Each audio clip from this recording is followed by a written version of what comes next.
Hoy vamos a tener ya la parte número 100 de Preparando el Gobierno Mundial. Sinceramente, jamás me hubiese imaginado tener que presentar tantas de esta serie, pero desde luego me doy cuenta que quizás aún harán falta muchísimas más, porque es en lo que más nos hemos de centrar precisamente en esta recta final de la historia, en estos movimientos que está haciendo el papado, que tienen tantísimo que ver con preparar el gobierno mundial, con preparar el imperio del anticristo, que durará brevemente, pero que causará estragos, sobre todo entre el pueblo de Dios. Pero ya sabemos, eso es indispensable que acontezca hasta el retorno de Cristo, y el Señor hará justicia. Y hoy precisamente vamos a hablar de justicia, pero no la justicia de Dios, sino la justicia que nos propone el anticristo. Tan paralela a los caminos de Dios, pero una vez más veremos, como siempre, ese punto final que desvía totalmente del blanco certero. Vamos a empezar.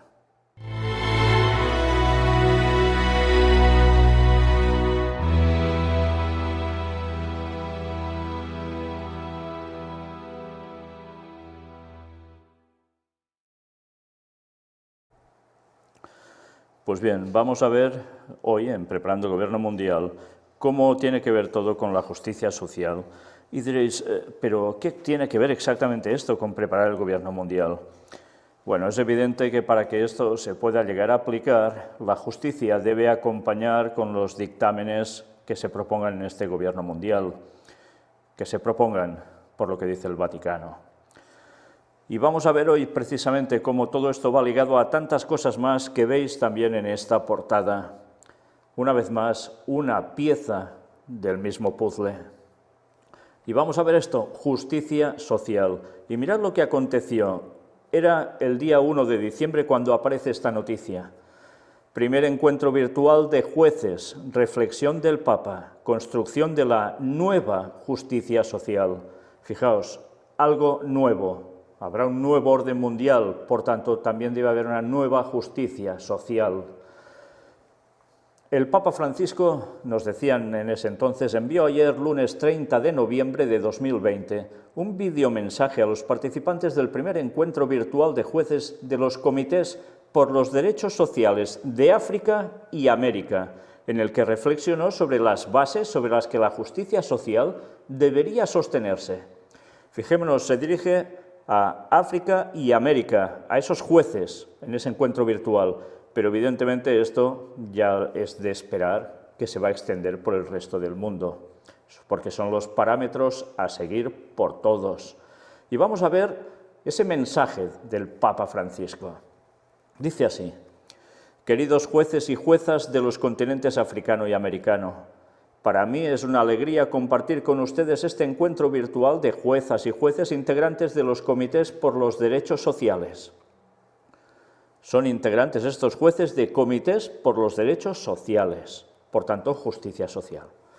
En un momento tan crítico para toda la humanidad, el hecho de que las mujeres y los hombres que trabajan para impartir justicia se reúnan para pensar su labor y construir la nueva justicia social es, sin dudarlo, una excelente noticia. Creo que para construir, para analizar desde una íntegra revisión conceptual la idea de justicia social, es fundamental recurrir a otro conjunto de ideas y situaciones que constituyen, a mi entender, las bases sobre las que ésta debería sostenerse. Y aquí él va a mostrar cuáles son las bases. La primera tiene que ver con la dimensión de la realidad. Las ideas sobre las que seguramente ustedes trabajarán no debieran perder de vista el angustiante cuadro en el que una pequeña parte de la humanidad vive en la opulencia, mientras que a una cantidad cada vez más numerosa les es desconocida dignidad y son ignorados o violados sus derechos más elementales. No podemos pensar desconectados de la realidad, y esta es una realidad que deben tener presente. Por tanto, la diferencia de clases sociales, que unos prácticamente desaparecen de la vista de la humanidad y otros, en cambio, están en la opulencia. La segunda nos remite a las formas en que se gesta la justicia. Pienso en una obra colectiva, en una obra de conjunto, en donde todos y todas las personas bien intencionadas desafían la utopía y asumen que, así como el bien y el amor, lo justo es una tarea que ha de conquistarse todos los días, porque el desbalance es una tentación de cada minuto, por eso cada día es una conquista. Por tanto, ya veis, es una situación de que todos deben trabajar colectivamente para esto, en conjunto. Pero no solo se trata de unirse para moldear esa nueva justicia social. Es necesario hacerlo con una actitud de compromiso, siguiendo la senda del buen samaritano. Y bien, aquí os hago un comentario. Precisamente durante todos esos días el Papa hacía muchas referencias a la parábola del buen samaritano. Ya hemos visto en conexión a qué cosas, evidentemente, pero aquí también salía a relucir lo mismo. Y ese es el tercer paradigma a tener presente, reconociendo la tentación tan frecuente de desentenderse de los demás, especialmente de los más débiles. Por tanto, debe haber compromiso, Tenemos que asumir que nos hemos acostumbrado a pasar de lado, a ignorar las situaciones hasta que éstas nos golpean directamente. El compromiso incondicional es hacernos cargo del dolor del otro y no resbalar hacia una cultura de la indiferencia, ese tan cotidiano de mirar para otra parte.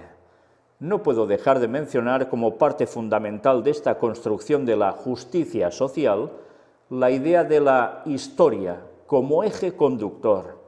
Y esta es la cuarta y obligada reflexión para los que pretendan erigir una nueva justicia social para nuestro planeta. ¿Os dais cuenta? No solo se va a centrar en esos dos continentes, evidentemente esto va para todo el planeta. Sediento de dignidad, sumar al planteo la perspectiva del pasado, es decir, histórica, una reflexión histórica. Ahí están las luchas, los triunfos y las derrotas. Allí se encuentra la sangre de quienes dieron su vida por una humanidad plena e integrada. En el pasado están todas las raíces de las experiencias, también las de aquella justicia social que hoy queremos repensar, hacer crecer y potenciar. Y es muy difícil poder construir la justicia social sin basarnos en el pueblo. Fijaos una vez más, nos harán creer que el pueblo es el que lo mueve todo. Es que es impresionante cómo lo van manejando. O sea, la historia nos lleva al pueblo, los pueblos. Será una tarea mucho más fácil si incorporamos el deseo gratuito, puro y simple de querer ser pueblo, sin pretender ser élite ilustrada, sino pueblo, siendo constantes e incansables en la labor de incluir, integrar y levantar al caído. El pueblo es la quinta base para construir la justicia social. Y desde el Evangelio, lo que a nosotros creyentes Dios nos pide es ser pueblo de Dios, no élite de Dios. Porque los que van por el camino de la élite de Dios terminan en los tan consabidos clericalismos elitistas que por ahí trabajan para el pueblo, pero nada con el pueblo sin sentirse pueblo. Tiene su gracia que el Papa diga esto, Tiene su gracia, cuando ya hemos visto toda la historia detrás. Pero en fin, como siempre, tienen que mostrar su cara moral, mientras por detrás ya sabemos lo que van haciendo. Es interesante ver cómo lo que está haciendo es poner a todos en ese compromiso para que se trabaje directamente de esta forma, para mostrar que no están en élite, sino que forman parte del pueblo. Por tanto, aunque estén arriba, pueden mostrarse como pueblo también ellos y así dar a implementar, a poner justicia del modo como si fueran pueblo, siendo élite a su vez. Así todo queda unido. De ahí ese trabajo en conjunto.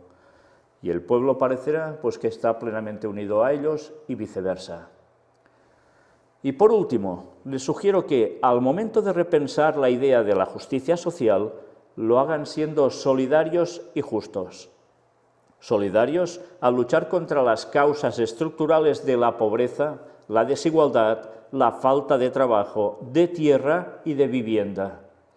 Techo, tierra y trabajo, las tres T's que nos ungen dignos, luchando en suma contra quienes niegan los derechos sociales y laborales, luchando contra esa cultura que lleva a usar a los demás, a esclavizar a los demás y termina en quitar la dignidad de los demás.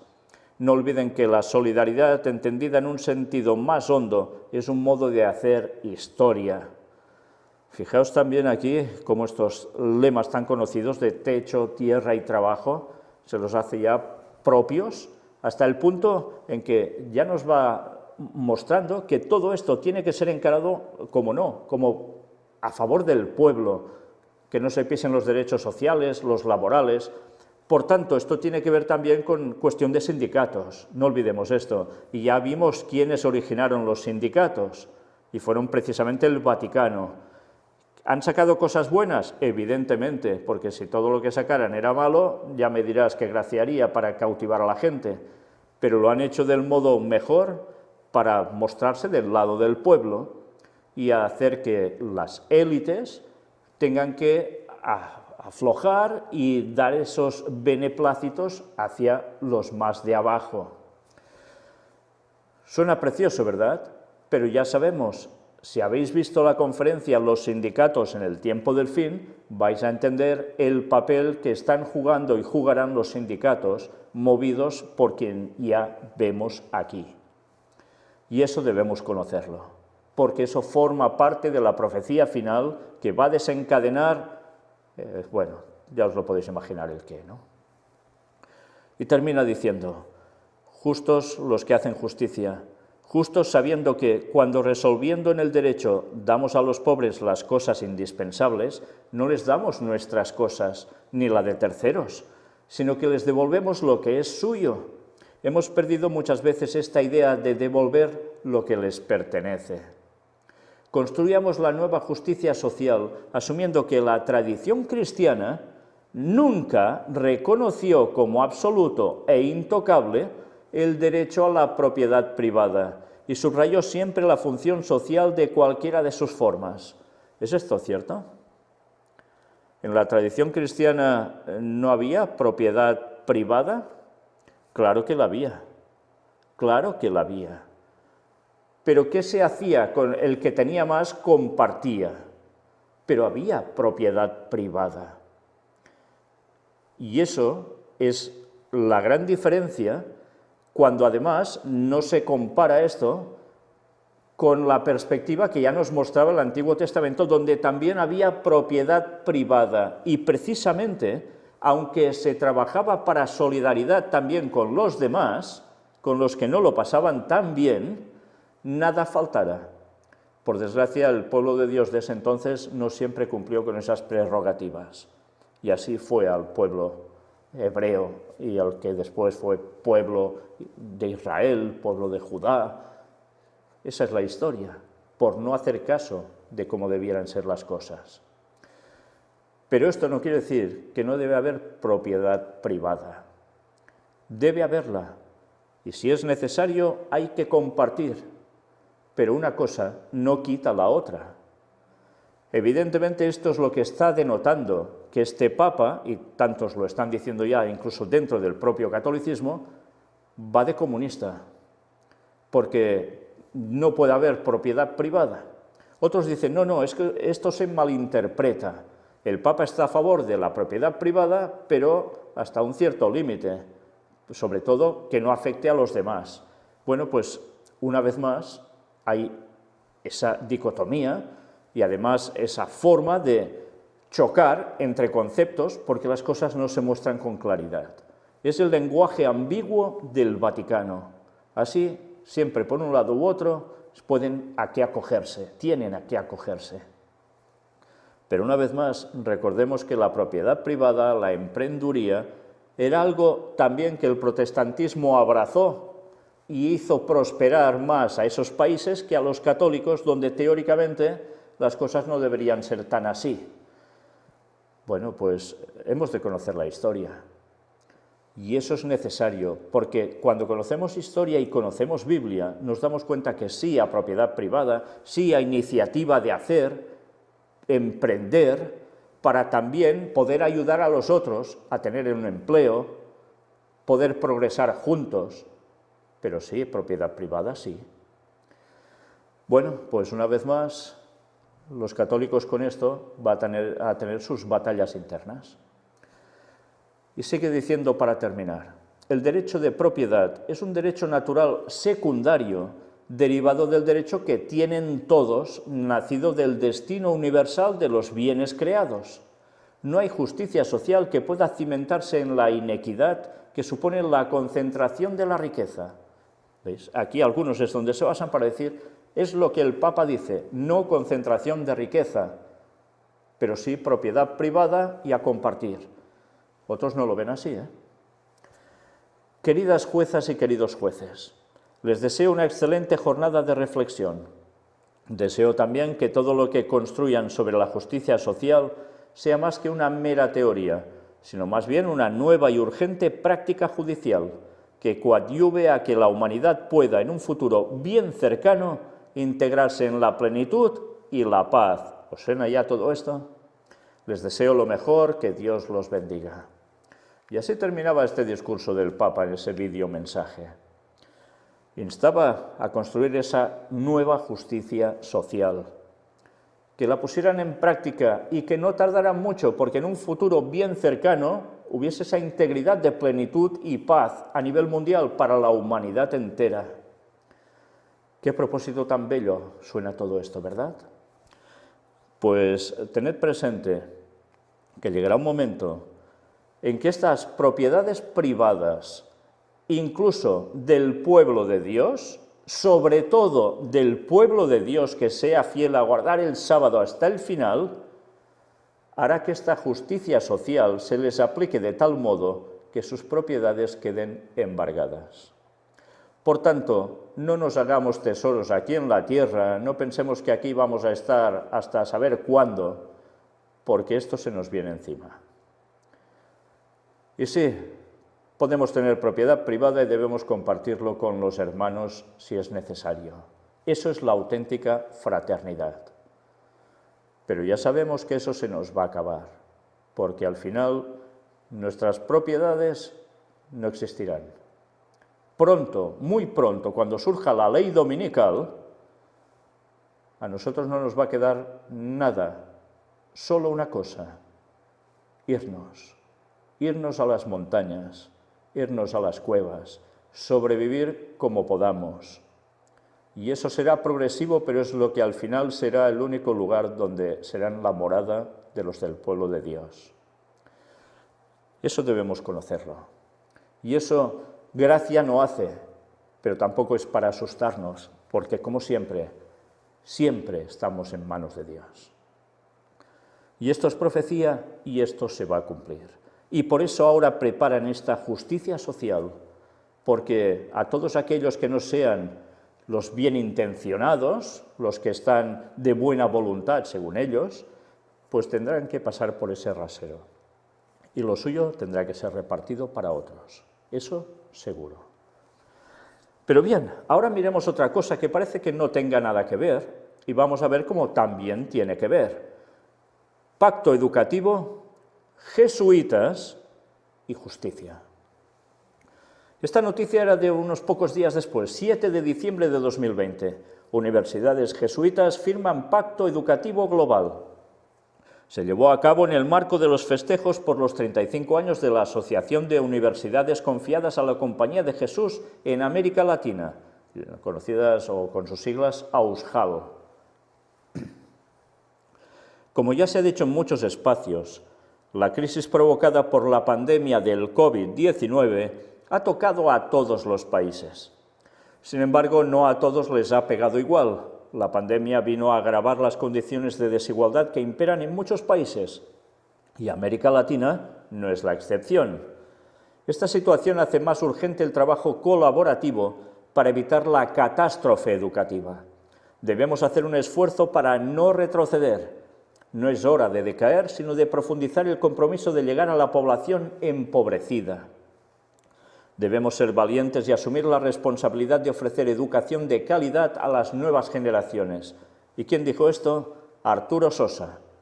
Ya sabéis, el general de la Orden de los Jesuitas, para que me entendáis, el mandamás de los jesuitas.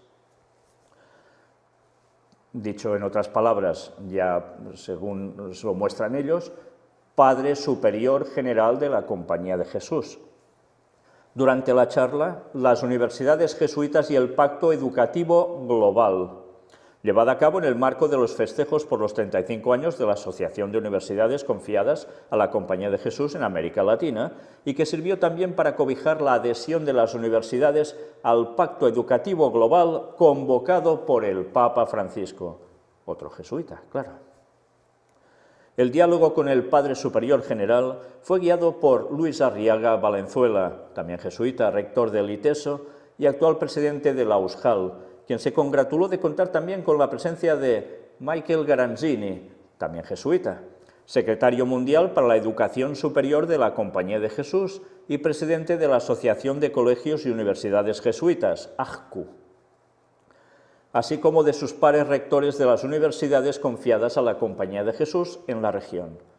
Antes de ceder la palabra a Arturo Sosa, el rector del ITESO recordó la creación de la USJAL en 1985, cuando Peter Hans Kolbenbach, jesuita, era el superior general de los jesuitas y luego hizo un repaso por la historia de la asociación. La misma ruta siguió Sosa, quien hizo un breve recuento de su paso por la vida universitaria jesuita, primero como alumno y luego como religioso en su natal Venezuela. Además destacó la colaboración que se vive en el ambiente universitario. Nuestra misión sería imposible sin la participación de laicos, creyentes y no creyentes que nos acompañan en este esfuerzo por vivir y ofrecer esperanza al mundo a través de una formación académica integral.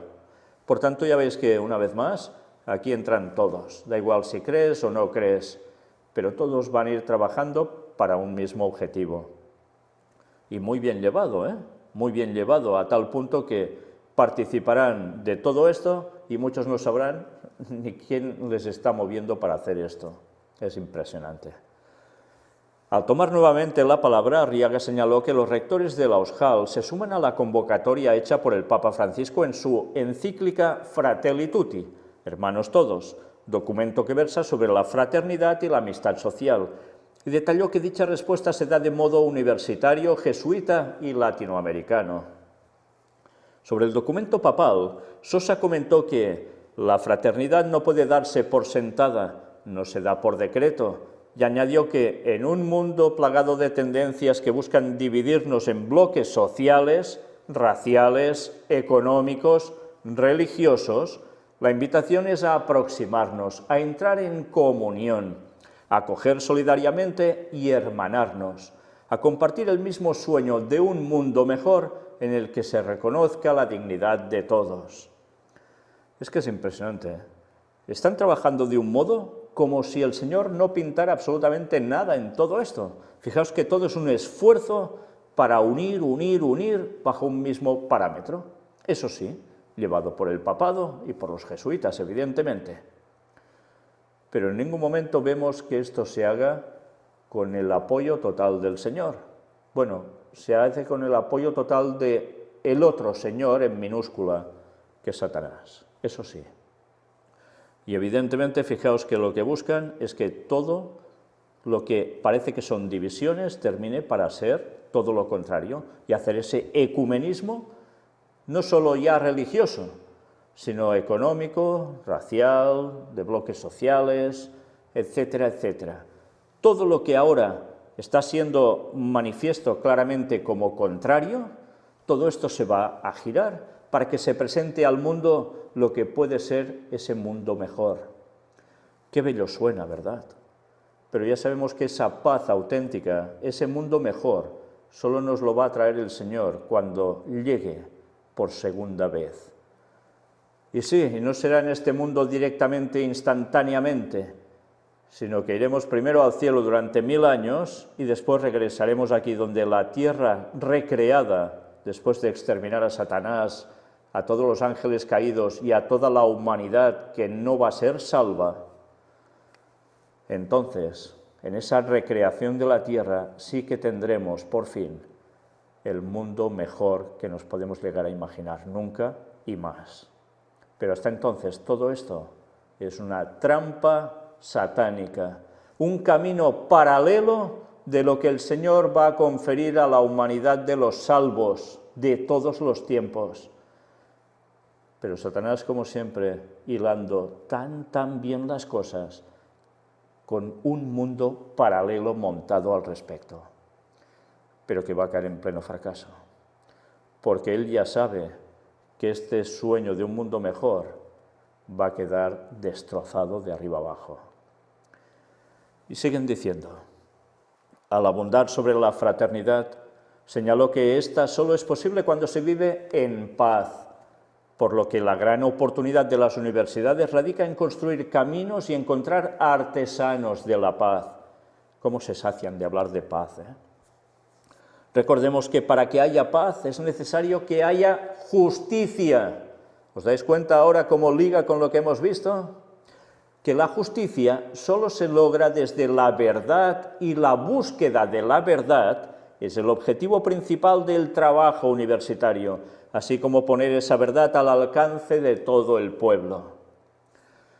Pues bueno, esto es lo que dicen ellos.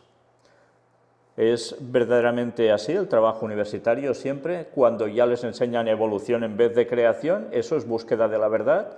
Si ellos mismos con las sociedades secretas son los que han cambiado la creación por la evolución, y es lo que muestran desde niños a todos. Y esa es la verdad, es la búsqueda de la verdad cuando ha quedado totalmente desestimada en los círculos universitarios. Por tanto, esto no es buscar la verdad. Por tanto, no puede haber justicia si no se busca también desde el inicio esa verdad, donde nos muestra al Señor como creador del sábado también, para el hombre, y para tener presente desde ese entonces hasta la eternidad. Qué bien pisan lo del inicio y todo lo demás ya no sirve para nada. Y dicen que buscan la verdad. Qué cosas, ¿eh?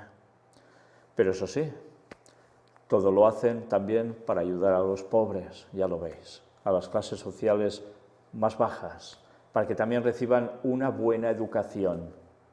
Global, sí, para todo el mundo. ¿Qué educación van a recibir si es contraria a la palabra de Dios? Si es un plagio de la verdad de Dios que lleva una vez más, como os decía, a caminos de muerte. La charla entre los jesuitas concluyó con la firma simbólica de los rectores de las universidades que integran la USJAL, quienes mostraron ante la pantalla el documento firmado mismo que concluyó el Padre Superior General de la Compañía de Jesús. Tiene raíces muy profundas en lo que ha expresado el Papa en sus encíclicas, y que es una manera de renovar nuestro compromiso con la esperanza. Qué triste que ni una palabra de que la esperanza sea la segunda venida de Jesús. Qué lástima que ese compromiso no sea en la esperanza de que todo el mundo conozca la verdad, el mensaje del cuarto ángel. Nada que ver con todo esto. Pero qué bien se camufla como si fuera verdad absoluta. Artesanos de la paz dicen que están buscando, que esto es lo que harán desde las universidades también. ¿Harán artesanos de la paz? Ya hemos visto que por todos lados están preparando a su ejército, y no hablo solo de nivel físico militar, por supuesto. Hablo de ejército de personas a las que habrán alimentado con sus conceptos para que ocupen los mejores puestos de la sociedad para dirigir al resto del mundo. Y esto lo están haciendo desde hace años, pero ahora con el Pacto Educativo Global, este margen de tiempo que nos queda hasta el fin, van a hacer que sirva para esto. Por tanto, ya podemos prepararnos. Una vez más, que el Señor nos ayude a estar atentos a todo lo que se nos viene encima, porque estamos viendo cosas que parecen que no tienen conexión alguna entre ellas, y cuando empiezas a ahondar un poco, te das cuenta que todo va íntimamente ligado. Una vez más, sí, todo nos demuestra que el Señor vuelve muy pronto, pero antes nos lo van a hacer pasar mal, muy mal. Y por eso debemos acercarnos a Dios cada día, con oración y estudio de su palabra, en la plena verdad, y así el Señor nos puede mostrar las artimañas de Satanás para no caer en estos engaños, mientras estos engaños se van preparando para llevarnos al gran engaño, cuando Satanás se manifieste simulando ser Cristo, e instaurará por un momento ese reino de paz que tantos querrán abrazar en plenas convulsiones, y que ya sabemos cómo va a concluir todo esto. Que si no lo sabéis, una vez más, mirad todos los estudios bíblicos que hemos presentado, no ya las conferencias, sino los estudios bíblicos. Son la base para que podáis entender toda la sana doctrina sin errores. Toda la sana doctrina sin errores. Esa es la base para poder comprender cualquiera de nuestras conferencias. Y son la base para vuestra salvación. No olvidéis eso. Una vez más, sí. Maranata 2031, el Señor vuelve. Gracias por todo y que Dios os bendiga.